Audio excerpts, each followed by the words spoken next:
It was an ordinary Thursday evening when everything changed. I had just returned from a long day at the engineering firm, my mind still buzzing with the calculations and schematics I had been working on. The house was quiet, a little too quiet, and for a moment, I thought I could hear the echoes of laughter that used to fill our living room. It was a stark contrast to the unease that had settled in my stomach. As I walked through the front door, I noticed Emily's phone charging on the kitchen counter. She had always been a bit careless with her belongings, leaving her phone unlocked and within reach, but I never thought much of it. Usually, I respected her privacy. After all, trust was the foundation of our marriage. But something tugged at me that evening, an unsettling instinct I couldn't shake off. I glanced at the phone, and a surge of curiosity pulled me closer.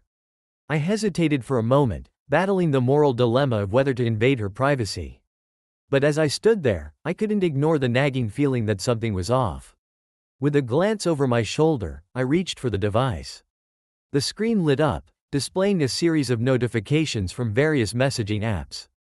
My heart raced as I swiped to unlock it. There was no password. What I found was like a punch to the gut. The first message was innocuous enough, a casual exchange about dinner plans. But as I scrolled further, my pulse quickened. There were flirty emojis, inside jokes, and intimate conversations that left little room for misinterpretation. Each message felt like a knife, twisting deeper as I pieced together the timeline of deceit. "Can't wait to see you tonight," one message read. "I miss you so much." The sender's name struck me like lightning, Steve. My breath caught in my throat as I realized that this was the same Steve who was not just a colleague but the director of my company. I had never suspected him of anything so vile, especially not with my wife. The betrayal hit me like a wave, and I felt my anger bubbling up inside me. I continued scrolling, my hands shaking as I uncovered more. There were photos, intimate selfies that Emily had sent to him, showcasing a side of her I thought was reserved for me alone. She looked so carefree and radiant, completely unguarded. The realization that she had shared these moments with another man was a gut-wrenching blow. I couldn't comprehend how she could be so reckless, so brazen. My mind raced as I tried to make sense of it all. I thought about the little signs I had dismissed, the late nights at work, the sudden need for personal time.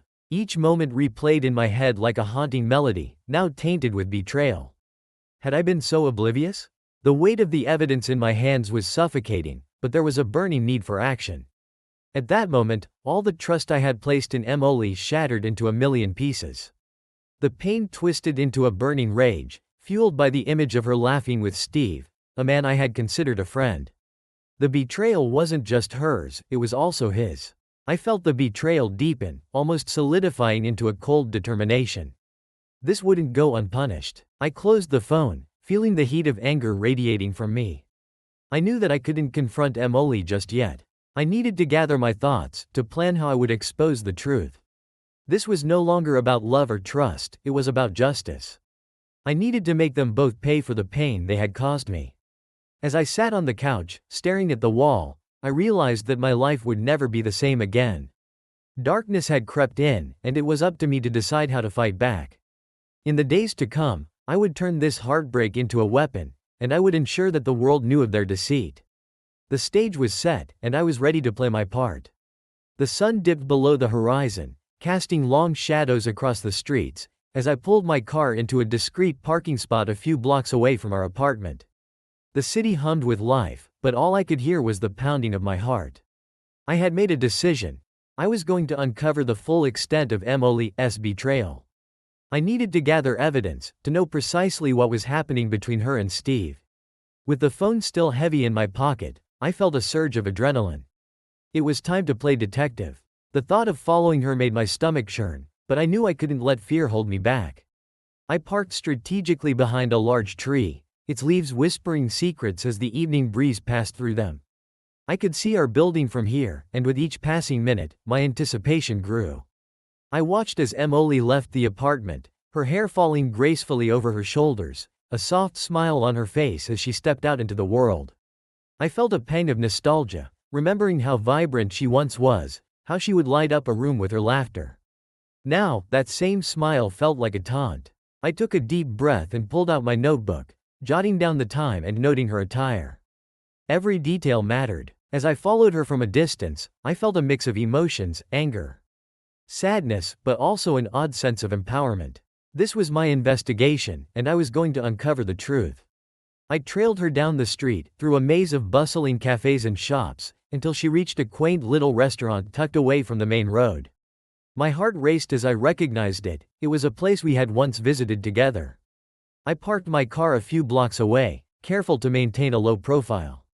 I settled into a small cafe across the street, ordering a coffee just to blend in. From my table, I had a clear view of the restaurant's entrance, my hands trembling slightly as I sipped the hot brew. I pulled out my notebook again, jotting down the time she entered, the name of the restaurant, and a detailed description of the surroundings. Minutes ticked by like hours, and I couldn't help but replay the conversations we'd had in that restaurant, filled with laughter and dreams. Now, it felt like an empty shell, a facade where secrets thrived. I watched the entrance, my heart pounding as I hoped, no, prayed, that Steve wouldn't show up. But deep down, I knew better. Just as I was about to lose hope, the door swung open, and there he was, Steve. He strode into the restaurant with a confident swagger, a smile plastered across his face that sent a bolt of fury through me. I felt my knuckles whiten around the pen I was gripping. As he entered, Emily caught sight of him, her face lighting up in a way that made my stomach drop. She rushed towards him, and they embraced, laughter spilling out into the street. I scribbled down every detail, noting their body language, the way they leaned into each other, and the ease with which they interacted.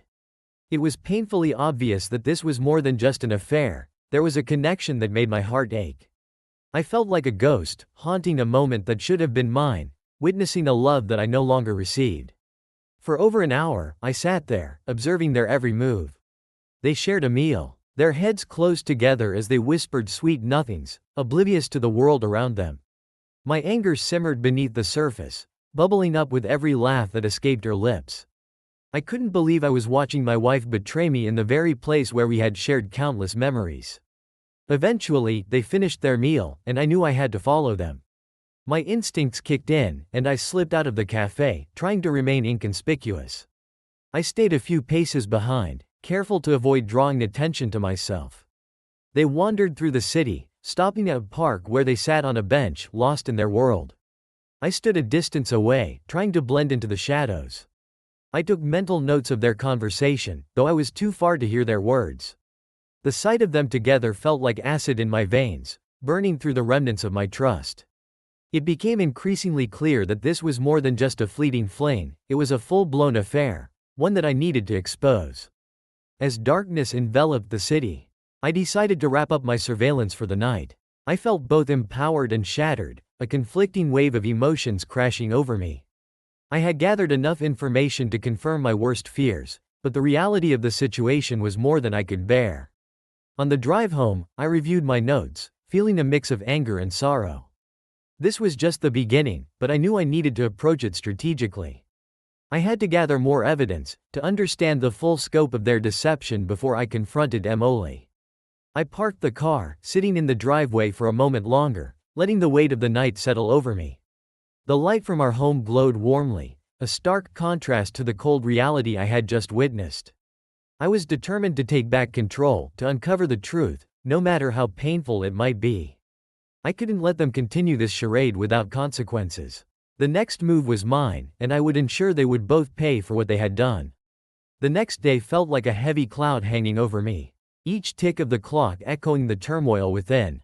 I spent the morning replaying the previous night in my mind, the sight of Emily and Steve, the way they laughed together, the ease with which they shared that stolen moment. It gnawed at me, a relentless reminder of the betrayal I was trying to process. But I knew I had to confront Emily. I needed to hear her side, to see how she would respond when faced with the truth. I waited until the evening when she returned home from work, the familiar sound of her keys jangling in the lock sending a rush of anticipation through me. I took a deep breath, trying to steady my racing heart. I had rehearsed the conversation 100 times in my mind, but now that the moment was here, I felt a mix of dread and resolve. I wanted answers, and I was prepared for whatever she might throw at me. As she stepped through the door, her smile faded when she caught sight of my serious expression. "Hey, everything okay?" she asked, a hint of concern lacing her voice. We need to talk, I replied, my voice steady but my insides churning. I gestured toward the living room, where the soft glow of the lamps illuminated the space. She nodded, and I led the way, acutely aware of the tension in the air. Once we settled onto the couch, I faced her, searching for the right words. I found something on your phone, Emily. Something I didn't expect to see. Her eyes widened, and for a moment, she looked genuinely frightened. What do you mean? She asked, her voice almost a whisper. I took a deep breath, feeling the weight of the moment pressing down on me. I saw the messages from Steve. The photos. Everything. I leaned forward, locking eyes with her, desperate for honesty. Are you seeing him? For a split second, her expression faltered. I saw the flash of panic before she masked it with a feigned innocence. Paul, I can explain. It's not what you think. She exclaimed, shaking her head as if to dismiss my accusations. My gut twisted at her words. Then explain it to me. Because it looks pretty clear from where I'm sitting, I challenged, my voice rising slightly with each word. The anger simmered beneath the surface, threatening to boil over. Emily fidgeted with her hands, a telltale sign of her discomfort. It's complicated. Steve and we were just friends. It was nothing serious, she insisted, her voice growing frantic. We were working on that project together, and we just connected. It meant nothing. Nothing? I scoffed, incredulity washing over me. You call flirting with a married man and sending him intimate photos nothing? You have to be kidding me, Emily. You know that's not how it works. Her eyes darted away, avoiding my gaze, and I could see the cracks forming in her facade. It was a mistake, she finally admitted, her voice barely above a whisper. I didn't mean for it to go that far. I thought I could handle it. Handle what? I pressed, frustration boiling over. You thought you could juggle a marriage and an affair? Do you even realize how this looks? How it feels? I could feel the heat rising in my cheeks. The anger spilling over as I struggled to contain it. Emily took a deep breath, her voice trembling as she tried to hold her ground. I'm sorry, Paul. I truly am, but it's not like you were there for me either. You've been so consumed with work lately. I felt alone, and Steve, he was there. Her words struck a nerve, and I felt a mix of anger and hurt. So this is my fault now? I've worked hard to provide for us, and you repay me with betrayal? I felt the walls closing in around me, each word tightening the noose of frustration and betrayal. I didn't mean for it to happen. I was lonely, she insisted, her eyes pleading for understanding, but all I could feel was the depth of my betrayal. Lonely? Did you choose to be with him instead of talking to me? Instead of working on our marriage? I shook my head, unable to comprehend the extent of her justification. You could have come to me, but instead, you turned to someone else. A man I considered a friend. I didn't think it would go this far. It was a stupid mistake. She shot back, her voice rising defensively. I wanted to feel desired again, and Steve made me feel that way. I never wanted to hurt you. A bitter laugh escaped me, a sound filled with disbelief. But you did hurt me, Emily. You shattered everything we built together. I thought we had something real, but now I see it was just a facade. The realization settled heavily between us, and I could feel the weight of our broken trust suffocating the air. Tears welled in her eyes, and she reached for my hand. But I pulled away. Don't touch me. I can't even look at you right now, I said, my voice low and strained. Please, Paul, don't do this. I love you, she pleaded, desperation creeping into her voice. I made a mistake, but I want to make things right. We can work through this, I swear. I shook my head, feeling a mix of anger and sadness. How can I trust you again? How can I believe anything you say after this? I met her gaze, searching for the sincerity I once knew, but all I saw was a reflection of my shattered trust. The silence stretched between us, thick with unresolved tension and a chasm of hurt. I felt the world around me crumbling, and for the first time, I understood the gravity of our situation. This was no longer just about an affair, it was about the foundation of our relationship, a bond that had been frayed beyond repair. I need time, I finally said, my voice barely a whisper. I can't do this right now. I need to think. I stood up, the weight of the conversation hanging heavy in the air as I turned and walked away. Leaving Emily sitting on the couch, her tear-filled eyes reflecting the devastation that mirrored my own. I felt a sense of finality wash over me. The battle lines had been drawn, and there was no turning back. In the days that followed my confrontation with Emily, a chilling resolve settled within me. I could no longer stand by idly while the two of them continued their deceit, weaving a tangled web of lies and betrayal that had ensnared not only me but also our relationship and the integrity of my career. The pain of betrayal morphed into a burning desire for justice, and I knew it was time to take action. As I sat at my desk, my mind raced with ideas, considering how best to confront Steve and Emily. I could confront them in private, but that wouldn't carry the weight of the truth. I needed to expose them, to let everyone see their betrayal for what it truly was. That's when it hit me: the upcoming corporate meeting would be the perfect stage for my revelation. The meeting was scheduled for next week, a gathering where all employees would be present, including management and board members. It would provide me with a public platform, and I could ensure that the truth about Steve's unethical behavior and my wife's infidelity would not just be whispered in corners but would ring out for all to hear. The thought of Steve's reaction, when faced with the truth in front of everyone, sent a thrill of satisfaction coursing through me. I spent the next few days meticulously planning my approach. First, I needed to gather all the evidence I could find: text messages, photos, and anything else that could substantiate my claims. I felt like a detective piecing together a case, and the weight of the evidence would serve as my weapon against them. I scoured Emily's phone for every detail I could find, compiling a dossier that included screenshots of their conversations. The messages painted a vivid picture of their affair, filled with flirtations and promise that no married woman should ever share with another man. Each message felt like a dagger as I sifted through them, but I remained focused.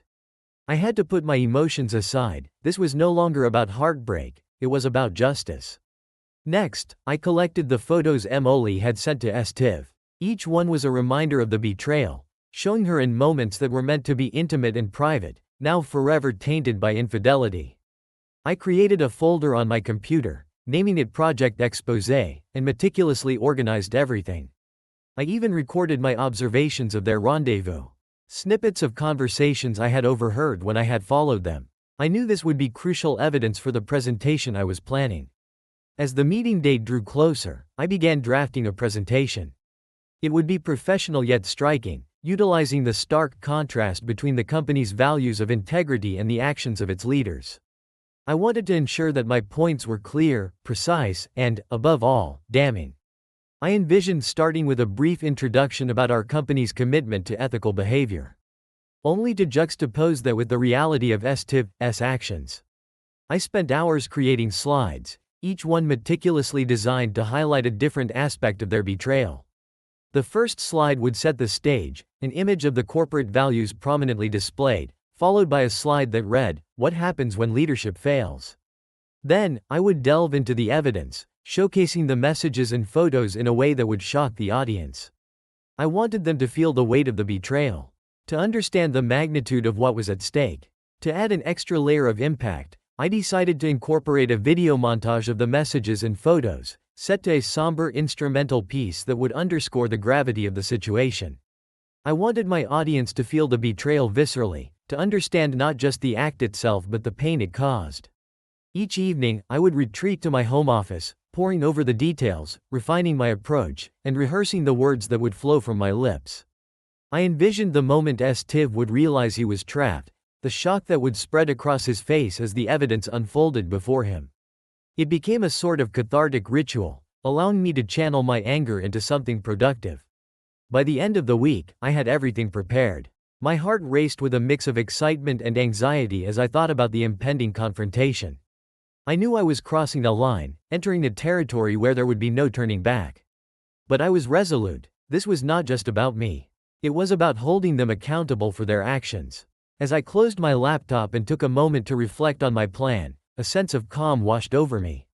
I was ready. The corporate meeting would not only be the venue for my revenge, it would be the moment I reclaimed my dignity, the moment I exposed their lies for all to see. I would no longer be the victim, I would be the one in control. The stage was set, and all that remained was for the curtain to rise. The day of the corporate meeting finally arrived, and I awoke with a mix of anticipation and anxiety churning in my stomach. I had rehearsed every detail of my presentation countless times, but now it was time to execute my plan. The stakes had never been higher, and I needed everything to go off without a hitch. As I prepared for the meeting, I felt a surge of determination. I knew that simply presenting the evidence wasn't enough. I had to create a scenario that would ensure everyone's attention was focused on me. It was crucial to manipulate the environment just right to make my revelations impossible to ignore. And that's when the idea struck me. I would stage a document mishap that would draw attention to my materials. Arriving at the office early, I could feel the tension buzzing in the air. Employees were milling about, setting up for the meeting. I took a moment to steady my nerves, pretending to work on my laptop while secretly plotting my next move.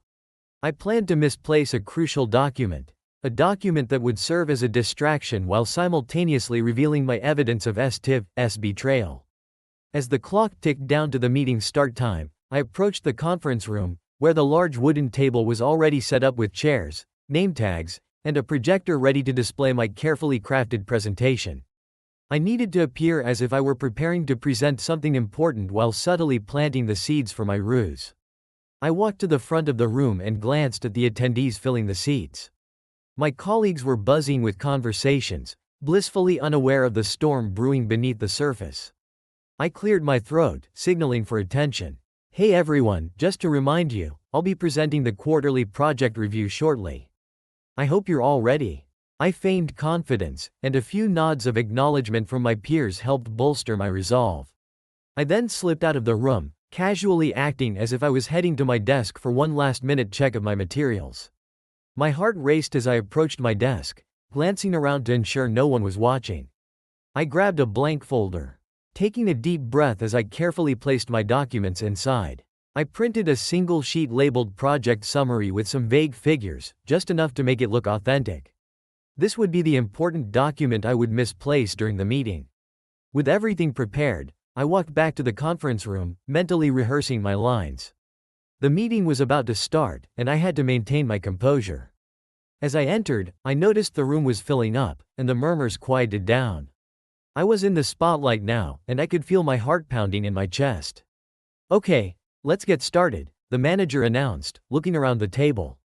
Paul, you're up first for your project review. I nodded, moving to the front of the room. Thanks, everyone. Today, I'll be presenting the quarterly project update, but before that, I seem to have misplaced an important document that I wanted to share. I could feel the eyes on me, curiosity piqued. I deliberately rummaged through the folder on the table, acting increasingly flustered. I had it just a moment ago. It was right here. I paused, letting the tension build in the air as I put on an exaggerated look of concern. Then, I turned to the group and forced a laugh. Looks like I'm having one of those days. I can't believe I lost it. I allowed a hint of panic to seep into my voice. But I do have another set of materials I can present instead.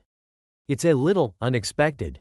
With that, I pulled out the carefully prepared folder containing the evidence of Emily and STIV's affair. My heart raced as I opened it, the documents and photos glaringly apparent against the plain white background. Instead of the project summary, I think it's essential to address something else that's been happening in our workplace. Something that affects not just our projects but the very foundation of our company culture. I felt the intensity in the room shift as heads turned, eyebrows raised, and whispers began to spread. I clicked the remote, and the projector flickered to life. The first slide displayed the company's values. And I saw STIV shift uncomfortably in his seat. We pride ourselves on integrity and accountability. But recently, that integrity has been called into question. I continued, presenting the evidence with precision and clarity, detailing the messages and photos that painted a damning picture of their relationship. The atmosphere in the room became electric, and the gasps and murmurs intensified as my colleagues absorbed the weight of what I was revealing. STIV's face flushed with anger and disbelief as I detailed the extent of their affair. This isn't just personal, it's a breach of trust and ethics that impacts us all. I could see the anger boiling beneath his surface as I laid bare the truth, the images flickering on the screen drawing gasps from my audience.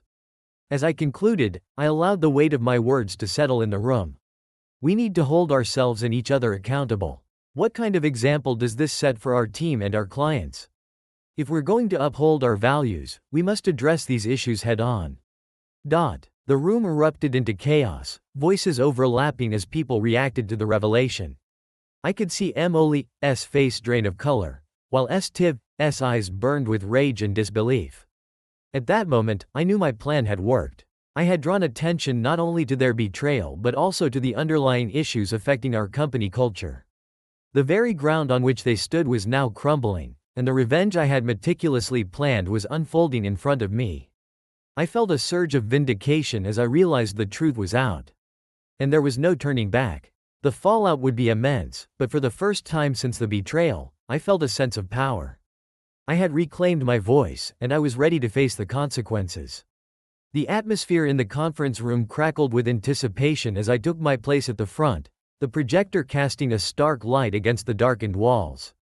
My heart pounded in my chest, each beat a reminder of the gravity of the moment. I could feel the eyes of my colleagues on me, their expressions a mix of curiosity and unease. Today was the day I would unveil the truth. No more hiding, no more pretending. As the meeting progressed, I listened to the usual corporate chatter about quarterly reports and team achievements, but it felt surreal. My mind was focused on the task at hand, the evidence I was about to present hanging heavy in the air like a storm waiting to break.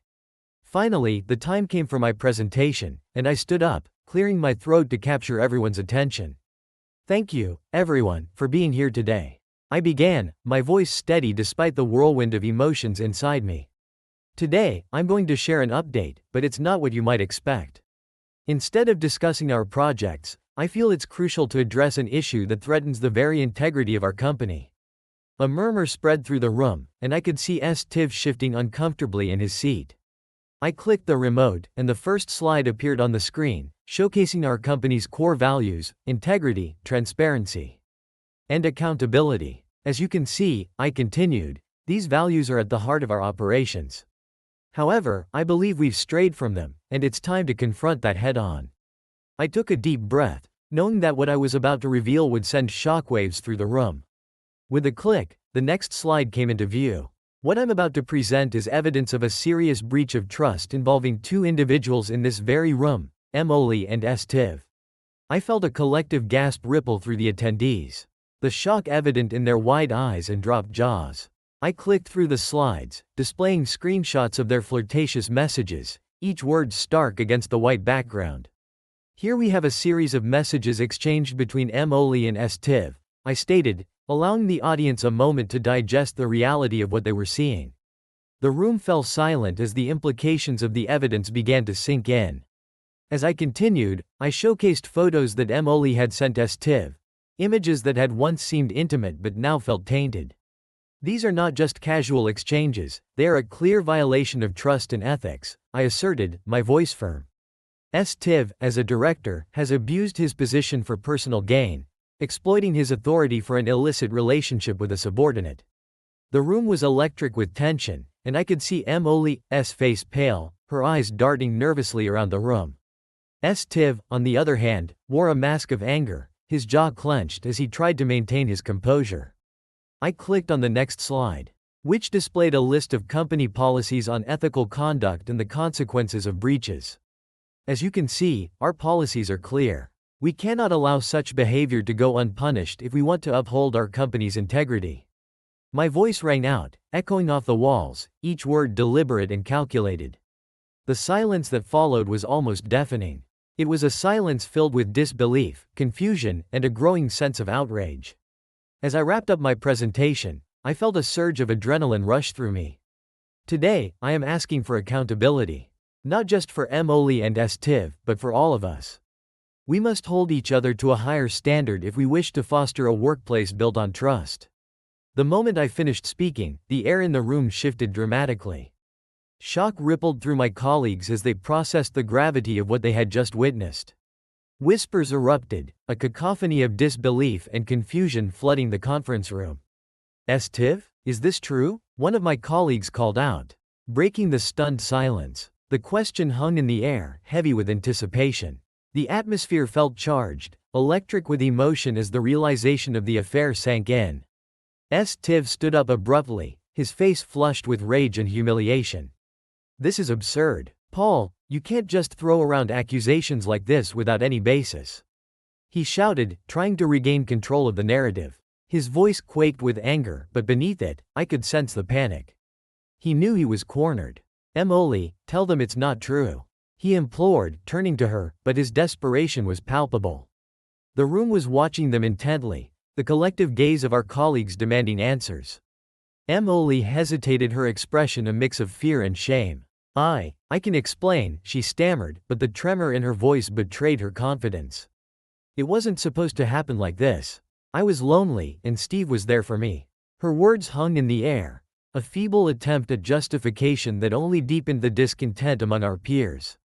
You used your position to exploit Emily's Tiv. Someone else interjected from the back of the room, voice rising with indignation. This isn't just about them, it's about all of us. The room erupted in voices, the tension boiling over as colleagues began expressing their outrage, questioning the integrity of both Tiv and Emily. Tiv's anger morphed into defensiveness, his tone rising. This is just a personal attack. You're all believing lies. But the conviction in his voice wavered as more and more employees sided with me. Their outrage directed at him. Lies? I countered, my voice steady amidst the chaos. The evidence is right here. It's time we face the truth. I gestured towards the slides still displayed on the screen, each image a testament to the betrayal that had unfolded in our midst. With the pressure mounting, Tiv turned to Emily, desperation etched across his face. You need to support me. We can get through this together, he pleaded, but Emily seemed lost, her resolve crumbling under the weight of the moment. As the discussion intensified, it became clear that the employees were rallying against Tiv, voicing their discontent over his actions and the toxic environment that had been created.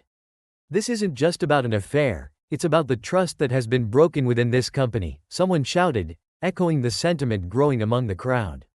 Tiv's facade began to crack as he realized the mounting opposition. I have been a dedicated leader. You can't just throw me out for this.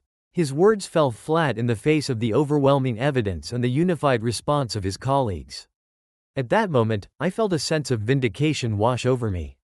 The truth was out, and it was clear that my colleagues stood with me.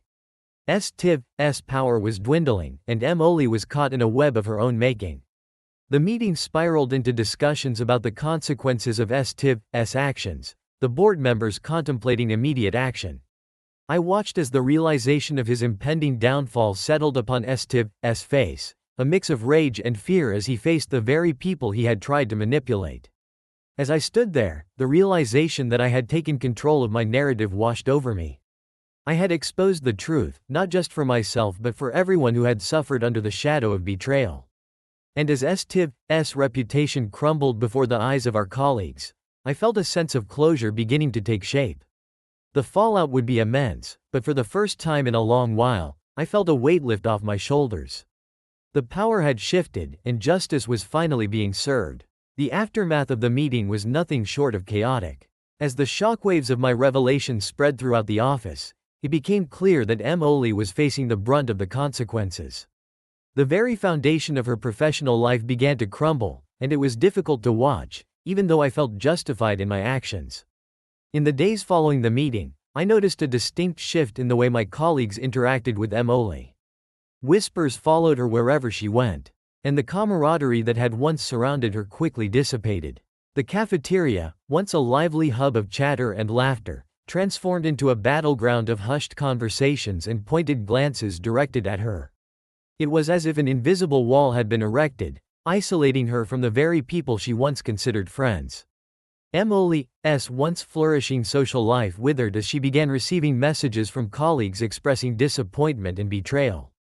"I can't believe you would do something like this," one coworker texted her, a sentiment echoed by many. She was suddenly the subject of scorn and gossip, and the hurtful comments were relentless.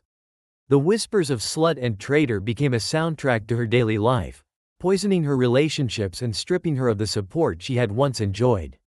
At the office, I caught glimpses of her from time to time, her shoulders slumped, her eyes downcast, avoiding interactions with anyone. She was a shell of the vibrant woman I had married, and it was hard to reconcile the two versions of her.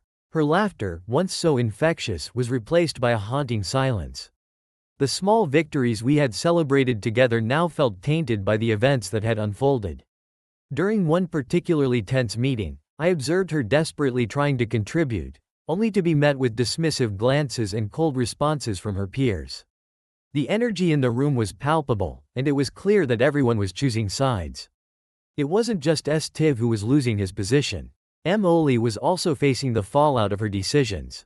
The isolation that came with her actions began to seep into her personal life as well. Friends she had once confided in started to pull away, unsure of how to navigate the complexities of her betrayal. Invitations to social gatherings dwindled, and the supportive network she had relied on crumbled, leaving her feeling abandoned and lost.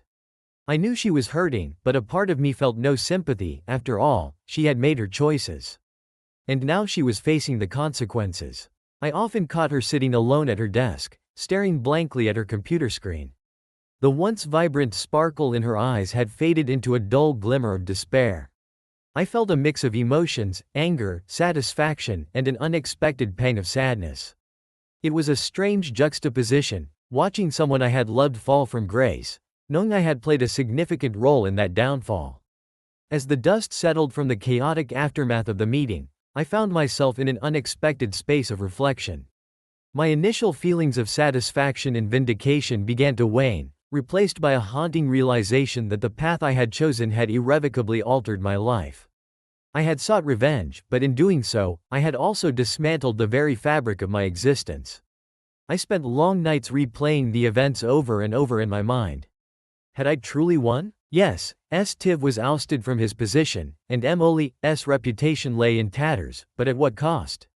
The thrill of exposing their betrayal was quickly overshadowed by the realization that I had lost my partner in the process.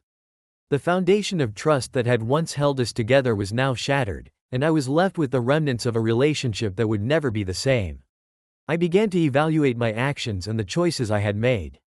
Revenge had seemed like the only logical course of action at the time, but now I understood that I had crossed a line I could never uncross. My quest for justice had left me feeling hollow, as though I had traded away my integrity for a fleeting moment of triumph.